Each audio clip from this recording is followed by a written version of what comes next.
If you're looking for tips on how to celebrate Christmas as a minimalist without going into full-on Grinch mode, here are 5 things to always do for a minimalist Christmas. What's up, H's and lifers, and welcome back to my channel. My name is Marissa and I'm a minimalist, a mom of 2, and someone who is also passionate about making minimalism easy and accessible and welcoming to everyone. And today, in the spirit of Christmas, I thought we could have a heart-to-heart about what kinds of things to do so that we can celebrate the holidays and Christmas, keep things simple, and yet still have fun. Number 1 on this list is to avoid the gatekeepers who try to make you feel guilty about enjoying Christmas as a minimalist. Honestly, I wasn't even going to make a video about Christmas this year, but then the other day in one of the minimalism Facebook groups that I was in, I saw this conversation unfolding about Christmas, and it really got me thinking. And this person was trying to force feed their extreme definition of minimalism down other people's throats. And don't get me wrong, it is 100% okay if you choose not to celebrate Christmas as a minimalist, but I also think that it's not okay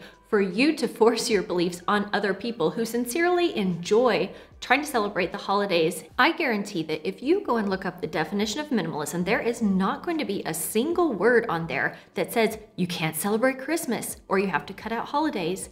But instead, what you're going to find are ideas like being more intentional, figuring out what's essential in your life, aligning your spending with your core values and beliefs, making space for the things that matter to you, and letting go of the rest. That's why it's important to know your values as a minimalist, because when you start caring too much about how other people say that you should be practicing minimalism, that's where things can start to feel a little bit toxic. And it's important to find the right balance for you and your family. And speaking of which, if you're looking for a safe and non-judgmental space for you to explore minimalist living, I would love it if you would consider going down and hitting that little red subscribe button to join our minimalist family here on YouTube, because we're all about healthy and practical minimalism here. Number 2 on this list is to open up the channels of communication about the hows and the whys of celebrating Christmas earlier. Especially if you have relatives that are used to going overboard and spending tons of money and giving lots of presents. Don't wait until the last minute to open up these avenues of conversation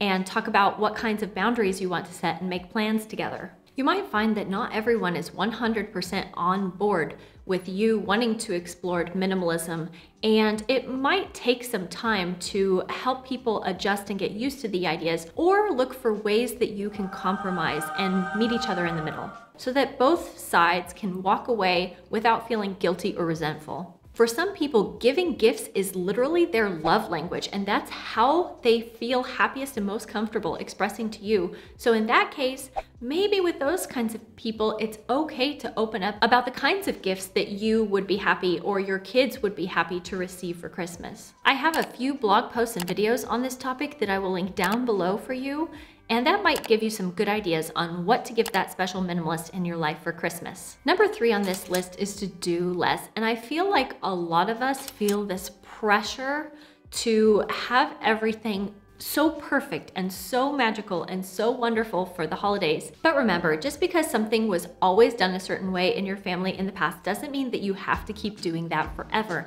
And it's okay to explore new traditions or experiment with other kinds of ways to celebrate. Just because your mom or grandma spent days preparing food to make Christmas dinner doesn't mean that you need to if you don't enjoy cooking. Now is a really good time for you to try to implement the less is more concept in your holiday practices and traditions, and instead of trying to do everything, focus on putting your time, money, and effort into the things that actually matter and make a difference to you. Number 4 on this list is to find ways to cut back on waste.